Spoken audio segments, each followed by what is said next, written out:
और शुरुआत इस वक्त की बड़ी खबर से करेंगे। उत्तर प्रदेश की रामपुर लोकसभा सीट के लिए वोटों की गिनती मुकम्मल हो गई है। कभी समाजवादी पार्टी के एमएलए आजम खान का गढ़ रहे इस सीट पर लोकसभा सीट होने वाले जिमनी इंतखाबात में बड़ा उलटफेर हुआ है।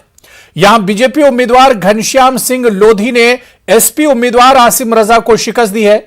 घनश्याम सिंह लोधी ने एसपी उम्मीदवार को 42,048 वोटों से शिकस्त दी है। उन्होंने मजमूई तौर पर 3,67,104 वोट हासिल किए, जबकि एसपी उम्मीदवार आसिम रजा को 3,25,056 वोट मिले हैं।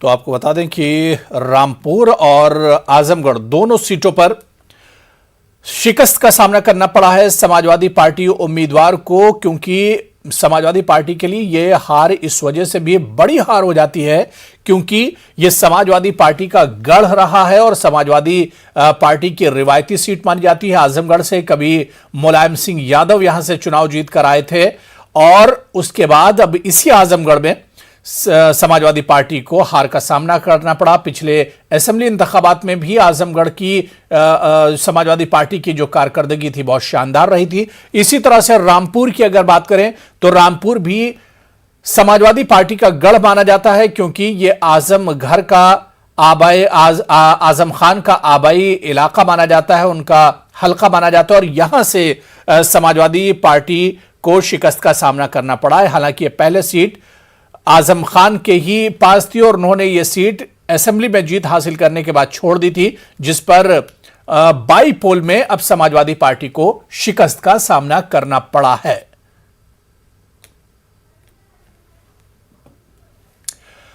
आगे बढ़ेंगे। महाराष्ट्र में जारी सियासी उथल पुथल के दरमियान अब मरकज शिंदे धड़ के 16 एमएलए को सिक्योरिटी फराहम करेगा। ताजा तरीन मालूमात के मुताबिक मुख्तलिफ इलाकों में तोड़फोड़ के वाकयात मंजर-ए-आम पर आने के बाद मरकज ने सिक्योरिटी फराहम करने का फैसला किया है।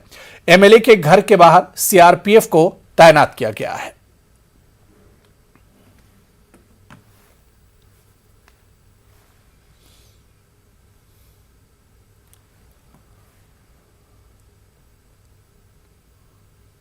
उधर महाराष्ट्र के मुख्तलिफ शहरों में एकनाथ शिंदे के खिलाफ गुस्सा पाया जा रहा है। बागी अरकान के दफ्तरों में तोड़फोड़ की जा रही है। इस बीच आज मुंबई में शिव सैनिकों ने सामना दफ्तर के सामने एकनाथ शिंदे धड़े के खिलाफ मुजाहरा किया।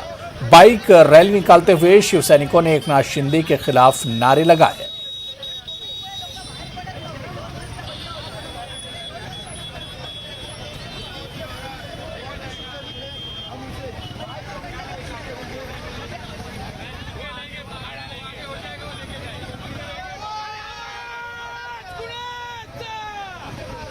वहीं संजय राउत का कहना है कि बाला साहब ठाकरे के नाम का बागी अरकान इस्तेमाल न करें। उन्होंने कहा कि जो होना है होने दो। भरोसा जो है वो उद्धव ठाकरे जी के नेतृत्व में जो शिवसेना है उसका ऊपर लोग रखेंगे। जैसे कल उद्धव जी ने कहा कि आपने जो लोग बाहर गए हैं वो शिवसेना नाम का इस्तेमाल न करें और अपना बाप का नाम का इस्तेमाल करो और वोट मांगे। आप बाला साहब ठाकरे जी का फोटो लगाएंगे, हम बाला साहब के भक्त है बोलेंगे। बाला साहब ठाकरे के भक्त इस तरह से पीठ में खंजर नहीं घुसते। जो होना है होने दो, जो करना है करने दो। मुंबई में तो आना पड़ेगा ना, वहाँ बैठ कर के हमको सलाह और मार्गदर्शन कर दो। शिवसैनिक जमीन पर है, हजारों लाखों शिवसैनिक, हमारे एक इशारा का इंतजार है बस। लेकिन हमने अभी भी संयम रखा है। तो ये कोई शक्ति प्रदर्शन करता है, कोई और क्या करता है, कोई उसका अपन ध्यान देने की ज़रूरत नहीं। ये सरकार है, वो सरकार रहेगी। इसीलिए तो मुंबई में आने की हिम्मत नहीं जुटा रहे ना वो लोग। अगर आपके पास 50 लोगों का गुट है, आपकी पार्टी है, आप पार्टी बनाई है, तो भाई आइए मुंबई में, हम स्वागत करने के लिए तैयार है। मैं खुद जाऊँगा एयरपोर्ट पर। अगर एकनाथ शिंदे मुख्यमंत्री बनते हैं तो हमें बताइए, हम बोलेंगे हाँ एक शिवसैनिक को मुख्यमंत्री बनाया।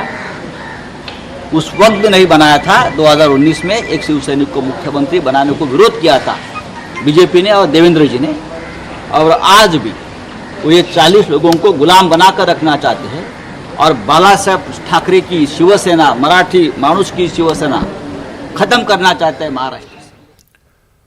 उधर दिल्ली के जंतर मंतर पर सीएम उद्धव ठाकरे की हिमायत में शिवसेना के कारकुनान ने एहतजाज किया है। कारकुनान ने यहां उद्धव ठाकरे के हक में नारेबाजी की। इस मौके पर बागी अराकीन असेंबली के खिलाफ नाराजगी जताते हुए कहा कि शिवसेना को 2 हिस्सों में तकसीम करने वाली साजिश किसी कीमत पर कामयाब नहीं होने दी जाएगी।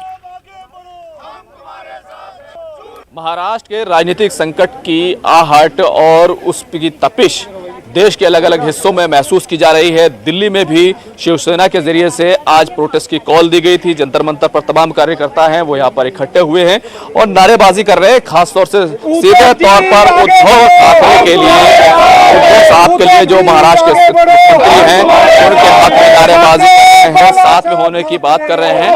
क्या मांगे हैं और क्या चीजें हैं, किस बात को लेकर नाराजगी से जानने की कोशिश करते हैं। आप लोग प्रोटेस्ट कर रहे हैं, क्या कहने के लिए आए हैं? क्योंकि राजनीतिक संकट जो महाराष्ट्र का है वो तो गहराता जा रहा है। कोई संकट नहीं है। वो जो एमएलए हैं वो 250 किलोमीटर दूर बैठे हैं और यहाँ जो दिल्ली के जो शिवसैनिक आए ये शिवसेना पक्ष प्रमुख माननीय उद्धव ठाकरे जी को सपोर्ट के लिए आए और ये मांग करने के लिए आए, उद्धव साहब संगठन के हित में जो भी कठोर निर्णय लेने हैं आप लीजिए। देश के लाखों शिवसैनिक आपके साथ हैं। लेकिन जिस तरीके से देखें, पहले जो तमाम एमएलए थे वो गुजरात गए और गुजरात से फिर वो असम चले गए, तो आप लोगों को क्या लगता है कि ये जो पूरा विद्रोह हुआ है इसके पीछे कौन है? देखिए, इसके पीछे अभी 2 दिन पहले भी खुलासा हो चुका है। टीवी चैनलों ने बताया है कि रात के अंधेरे में भी मीटिंगें हो रही हैं। रात के अंधेरे में कौन मिलता है? और पहले भी जो सरकारें बनी थी, पहले भी जब सरकार बनाई थी तब भी रात के अंधेरे में बनी थी। और रात के अंधेरे की सरकारें कितने दिन चलती हैं ये अभी सबको पता चल जाएगा। हम लोग यहाँ माननीय उद्धव साहब ठाकरे जी को सपोर्ट देने के लिए आए हैं कि देश के लाखों शिव सैनिक आपके साथ खड़े हैं। जो भी आपके निर्णय लेंगे, अभी दिल्ली में शिव सैनिक निकले हैं, पूरे देश के शिव सैनिक सड़कों पे निकलने वाले हैं उद्धव साहब को समर्थन देने के लिए। और उद्धव साहब आगे बढ़ो, हम तुम्हारे साथ हैं। उद्धव साहब आगे बढ़ो, हम तुम्हारे साथ हैं। जिस तरीके से देखें, भारतीय जनता पार्टी के साथ एक आप लोगों की बहुत कुर्बत रही है, करीबी रहे हैं। अब जो परिस्थिति बन रही है वो कहीं ना कहीं दोनों जो अलाइज थे उनको दूर ले जा रही है। कोई परिस्थिति बन नहीं रही है। शिवसेना मजबूत थी और शिवसेना मजबूत थी, मजबूत है, मजबूत रहेगी। और देश के लाखों शिव सैनिक माननीय उद्धव साहब के साथ हैं। शिव सैनिकों ने कह दिया उद्धव साहब से, आप संगठन के हित में कोई भी कठोर निर्णय लेना है लीजिए। देश के लाखों शिव सैनिक आपके साथ तन मन धन से खड़े हैं। अभी जिस तरह के बयान आ रहे हैं संजय राउत जी के, वो कहीं ना कहीं कठोर बयान हैं और कई लोग उनको धमकी भरे लहजे को भी देख रहे हैं। तो क्या लगता है कि जो ये सब कुछ हो रहा है, क्या शिवसेना टूट जाएगी? नहीं, नो एंड नेवर। शिवसेना कभी नहीं टूटी है, ना आज टूटी है ना कल टूट जाएगी। ये लोग तो भ्रमित कर रहे हैं, हमें गुमराह कर रहे हैं, शिव सैनिकों को गुमराह कर रहे हैं, लेकिन वो नहीं जानते कि शिव सैनिक सही मायने में क्या है। शिव सैनिक के सामने साहब दिल्ली से बाहर क्या हिंदुस्तान में, हिंदुस्तान से बाहर क्या कोई टिक पाया? क्या कोई नहीं टिक पाया। तो आज एकनाथ शिंदे जी ने जो ये सारा ड्रामा रचा है, ये विपरीत परिस्थितियों में जो वो लोग जो आज यहाँ से वहाँ, वहाँ से वहाँ, वहाँ से यहाँ, यहाँ से वहाँ, क्या सही लोग जो होते हैं वो चोर लोग नहीं है क्या? वो लोग अगर वो सही होते थे अपनी जगह वो बैठते ना। एक आखिरी सवाल मेरा, भारतीय जनता पार्टी से आप लोग कुछ कहना चाहेंगे? क्योंकि जो भी राज्य हैं, जहाँ जहाँ गए हैं, जो रिबेल एमएलएज हैं, जो नेता हैं, वो कहीं ना कहीं भारतीय जनता पार्टी जहाँ पर सत्ता में है वहाँ पर गए हैं। जी, ऐसा है कि बीजेपी की कुछ नीति रही है। अगर आप पीछे भी देखें, कई सरकारों को उन्होंने तोड़ा है और वहाँ को सिस्टम को खंडित किया है। और पिछले 2.5 सालों के अंदर 3-4 बार बीजेपी कोशिश कर चुकी है कि शिवसेना को कामयाब नहीं होने देना। शिवसेना कामयाब होगी तो दिल्ली का ताकत हिलेगा, दिल्ली का ताकत हिलेगा तो प्रधानमंत्री उद्धव साहब बनेंगे और एनडीए जो चल रही चाल ये कामयाब नहीं होगी। उद्धव साहब आगे देखिए तमाम जो समर्थन है वो दिखाई दे रहा है, कहीं ना कहीं शिवसेना जो है वो अपना गुस्सा यहाँ पर दिखा रहे हैं, लेकिन देखा जाए तो राजनीतिक संकट जो है वो अपने आप में बहुत कुछ कह रहा है। And in that case, many of the people who have defected the party have gone and are staying in Assam. So therefore, we have initiated legal action against them, and accordingly, the notices of disqualification have been served to some of the members. Around 16 members, we have already served the notice. And to know the authenticity of this legal action, the Honorable Supreme Court Senior Advocate Mr. Devdutt Kamath is with me, and he will address your questions right now. First, don't ask questions. My request is that first listen to him, and then if you have any queries, you are at liberty to ask him. Okay, sir. But one at a time. Don't shout together. Okay, sir. Thank you so much. दो क्यों लगाया भाई? I will first just be quiet, please.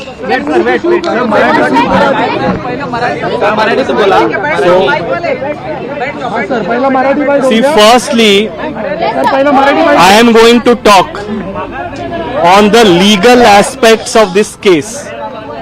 I am not going to comment on the political aspects which my clients Arvind Samantji and all will do, and will explain to you the political nuances. I am here only to explain to our friends what is the legal position, what are the proceedings which have been initiated by Shiv Sena, what is the status of those proceedings today, because there is a lot of misinformation which is traveling in the media, which is being peddled in the media. So I just want to clear some of those misapprehensions. Firstly, proceedings have been initiated by the Shiv Sena against 16 MLAs under para 21A of the 10th schedule. Para 21A says, if a person voluntarily gives up membership of the party, he is liable for disqualification. There are several judgments, Ravi Nayak, then latest judgment of Karnataka, where the Supreme Court has said that a legislator's action outside the house, inside the house की बात नहीं है, outside the house, if he commits anti-party activity, he is liable to be disqualified. And in fact, the most important judgment of the Speaker is the judgment of, or the order of the Vice President of India in Sharad Yadavji's case, where I was appearing for Sharad Yadavji and we lost. And the only activity which was attributed to Sharad Yadavji is that he went and attended a rally of Lalu Prasad ji. PM ने 1975 की emergency का जिक्र करते हुए कहा कि शहरियों के हुकूक छीन लिए गए थे और जमहूरियत को कुचलने की कोशिश की गई थी। पीएम ने कहा कि जमहूरी अंदाज में इमरजेंसी के खिलाफ जद्दोजहद की गई। ये बरसों पहले 1975 की बात है। जून का वही समय था जब इमरजेंसी लगाई गई थी, आपातकाल लागू किया गया था। उसमें देश के नागरिकों से सारे अधिकार छीन लिए गए थे। उसमें से एक अधिकार संविधान के आर्टिकल 21 के तहत सभी भारतीयों को मिला, right to life and personal liberty भी था। उस समय भारत के लोकतंत्र को कुचल देने का प्रयास किया गया था। देश की अदालतें, हर संवैधानिक संस्था, प्रेस, सब पर नियंत्रण लगा दिया गया था। सेंसरशिप की ये हालत थी कि बिना स्वीकृति कुछ भी छापा नहीं जा सकता था। मुझे याद है तब मशहूर गायक किशोर कुमार जी ने सरकार की वाहवाही करने से इनकार किया तो उन पर बैन लगा दिया गया, रेडियो पर से उनकी एंट्री ही हटा दी गई। लेकिन बहुत कोशिशों, हजारों गिरफ्तारियों और लाखों लोगों पर अत्याचार के बाद भी भारत के लोगों का लोकतंत्र से विश्वास डिगा नहीं, रत्ती भर नहीं डिगा। भारत के हम लोगों में सदियों से जो लोकतंत्र के संस्कार चले आ रहे हैं, जो लोकतांत्रिक भावना हमारी रग रग में है, आखिरकार जीत उसी की हुई। भारत के लोगों ने लोकतांत्रिक तरीके से ही इमरजेंसी को हटाकर वापस लोकतंत्र की स्थापना की। वज़ीर-ए-आज़म नरेंद्र मोदी G7 सरबराही इजलास में हिस्सा लेने के लिए जर्मनी पहुंचे, जहां उनका जोरदार इस्तकबाल किया गया। G7 इजलास में माहौलियात, तवानाई, आबोहवा, ग़िज़ाई तहफ़्फ़ुज़, सेहत, इंसदाद दहशतगर्दी, सिनफी मसावात और जमहूरियत जैसे अहम मौज़ूआत पर तबादला ख्याल किया जाएगा। पीएम मोदी यहां पर कई मुल्कों के लीडरों से मुलाकात करेंगे और प्रोग्रामों में शिरकत करेंगे। जर्मनी के बाद पीएम मुत्तहिदा अरब इमारात जाएंगे। मुत्तहिदा अरब इमारात के साबिक़ सदर और अबू धाबी के साबिक़ हुक्मरान शेख खलीफा बिन ज़ैद अल नहयान के इंतकाल पर पीएम मोदी ताज़ियत करेंगे। 28 जून को पीएम वतन वापस लौट आएंगे।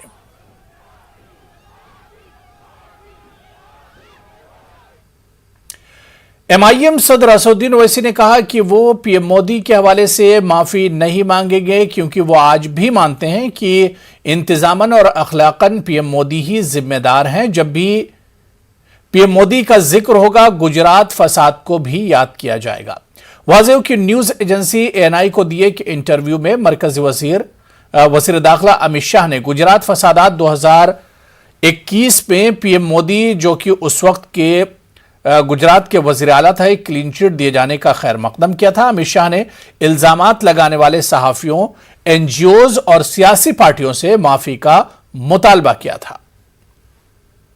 मुख्यमंत्री असदुद्दीन ओवैसी था जब 2002 हुआ, जब शालम रेफ्यूजी कैंप में हजारों की तादाद में लोग 6-6, 8-8 महीने मुख्तलिफ जगह पर कैंपों में थे, ओवैसी मुख्यमंत्री था। क्या प्रधानमंत्री की मॉरली एडमिनिस्ट्रेटिवली जिम्मेदार नहीं है प्रधानमंत्री? बताइए आप, कौन जिम्मेदार है उसका?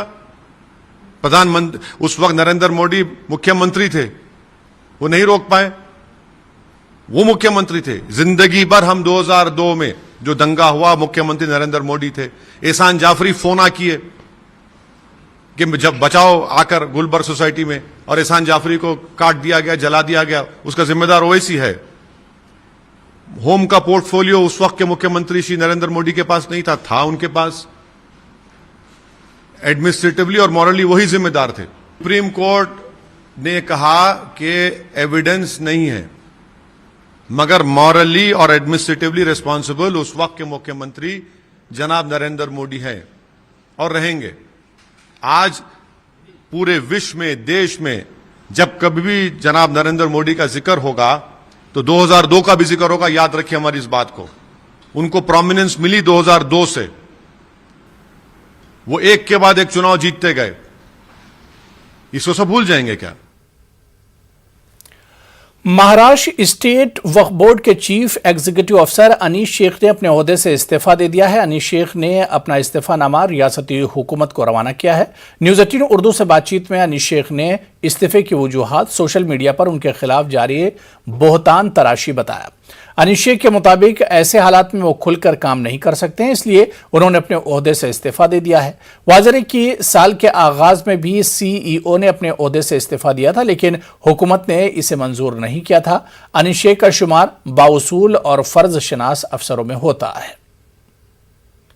दिनों में मेरे खिलाफ सोशल मीडिया पे बहुत ज़्यादा मेरी बदनामी की और झूठी खबरें आ रही हैं, मैसेजेस के ज़रिए से, क्लिप के ज़रिए से, ऑडियो वीडियो क्लिप के ज़रिए से।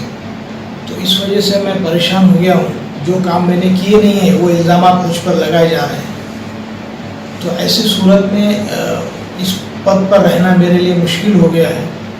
लिहाजा मैंने आज मेरे मुख्य कार्यकारी अधिकारी इस पद का इस्तीफा गवर्नमेंट को भेज दिया है। आंध्र प्रदेश के नंदियाल में वाक़ जोया उर्दू कोचिंग सेंटर में सेंटर फॉर एजुकेशन डेवलपमेंट के माली ताउन से मकामी उर्दू भवन में अक़लियती उर्दू मीडियम तलबा के लिए 40 रोज़ा मुफ्त टीटी तरबियती क्लासेस का आगाज हो चुका है। इस मौके पर डायरेक्टर रियासती उर्दू अकेडमी अब्दुल शकूर ने इफ्तिताही तकरीब से खिताब करते हुए कहा कि रियासती हुकूमत उर्दू ज़बान की तरक्की के लिए पुरअज़्म है। मजीद उन्होंने उम्मीद जाहिर की कि टीटी की मुफ्त तरबियत हासिल कर तलबा अपना मुस्तकबिल रोशन करेंगे। इस मौके पर जोया उर्दू कोचिंग सेंटर में सेंटर इंचार्ज सी अब्दुल अजीज और दीगर मौजूद रहे। 40 दिन का प्रोग्राम हमारे साल बोले सो है, ये प्रोग्राम को सक्सेस कर ले तो आगे फिर आते सब साल में इसे अभी आगे इसमें अभी जरा कोशिश करना में बढ़ाने के भी कोशिश चलती है। ऐसे जैसे प्रोग्राम में करने में उनका अल्लाह अच्छी हिदायत दी है, उनको ये प्रोग्राम बहुत कोशिश करते रहते हैं। उन्होंने हर इसमें भी आगे रहना बोलते ऐसा हर में भी हर जिले में भी ऐसा आगे आगे करे तो भी हमारे लोगों को बहुत फायदा पहुँचता है। इसके लिए हमारे उर्दू अकादमी की तरफ से इनको क्या भी मिलने हमारे चेयरमैन साहब को फर्दर में चेयरमैन साहब से एक मीटिंग भी अरेंज करके इधर ये टाउन में हमारे बड़े बड़े लोग हैं, एमएलए साहब है, इन सबसे भी मौका ले को प्रोग्राम अरेंज करके इसमें मटेरियल क्या क्या होना था हमारे उर्दू अकादमी की तरफ से इनको ये देना बोल हमें दिलाने के लिए। मध्य प्रदेश के पंचायती और बल्दियाती इंतखाबात के शोर में MP assembly speaker Girish Gautam के वायर वीडियो को लेकर बीजेपी और कांग्रेस के दरमियान सियासी घमासान शुरू हो गया है। कांग्रेस ने असेंबली स्पीकर के वायरल वीडियो को तनकीद का निशाना बनाते हुए इसे इंतखाबी ज़ाब्ता अखलाक की खुली खिलाफवर्जी बताते हुए न सिर्फ जांच करने की बात कही बल्कि इंतखाबात को पैसे की तकसीम के जरिए मुतासिर किए जाने का भी इल्जाम लगाया। वहीं बीजेपी ने कांग्रेस के इल्जाम को बेबुनियाद बताते हुए इसे कांग्रेस की इंतखाबी टैक्टिक्स का हिस्सा करार दिया। मध्य प्रदेश के विधानसभा अध्यक्ष का एक वायरल वीडियो जिसकी एक दैनिक अखबार के अनुसार उन्होंने स्वयं जिम्मेवारी ली है और कहा है कि वो वीडियो सच है। अगर वो वीडियो सच है तो ये चुनाव आचार संहिता का खुला उल्लंघन है, एक जो है अनैतिक कृत्य है। क्या विधानसभा अध्यक्ष जो संवैधानिक पद पर बैठे हुए हैं उन्हें इस तरह का आचरण करना चाहिए कि वो हितग्राही योजनाओं के भुगतान के एवज में वोट मांगे भारतीय जनता पार्टी के लिए? इससे ज़्यादा दुखद और त्रासदायी कुछ नहीं हो सकता लोकतंत्र के लिए। ये जो है आचार संहिता का हनन है और मैं चुनाव आयोग से कांग्रेस पार्टी मांग करती है कि इस पर तत्काल जो है चुनाव आयुक्त महोदय संज्ञान लेकर विधानसभा अध्यक्ष के खिलाफ कार्रवाई करें, कानूनी कार्रवाई करें। बिना किसी तथ्यों के आरोप लगाना ऐसे वरिष्ठ नेता को शोभा नहीं देता। वो इसका प्रूफ दें, राज्य निर्वाचन आयोग उस पर कार्रवाई करेगा। अब इस तरह से केवल दबाव की राजनीति बनाना, जो शासन प्रशासन मेहनत करके चुनाव निष्पक्ष कराना चाहता है उसको हतोत्साहित करना, ये कांग्रेस की आदत है, ये कांग्रेस की प्रेशर पॉलिटिक्स है, ये कांग्रेस की दबाव वाली राजनीति है। महाराष्ट्र के ऐवत महल जिले में जहां पानी की शदीद किल्लत है, पानी की एक एक बूंद अहमियत रखती है, वहीं पानी के हर जराए और वसाइल में कोई ना कोई कमी है। वाटर एड की मदद से खवातीन ने पानी के मसले से लड़ने की जिम्मेदारी उठाई। चलिए देखते हैं मिशन वाटर की ये रिपोर्ट।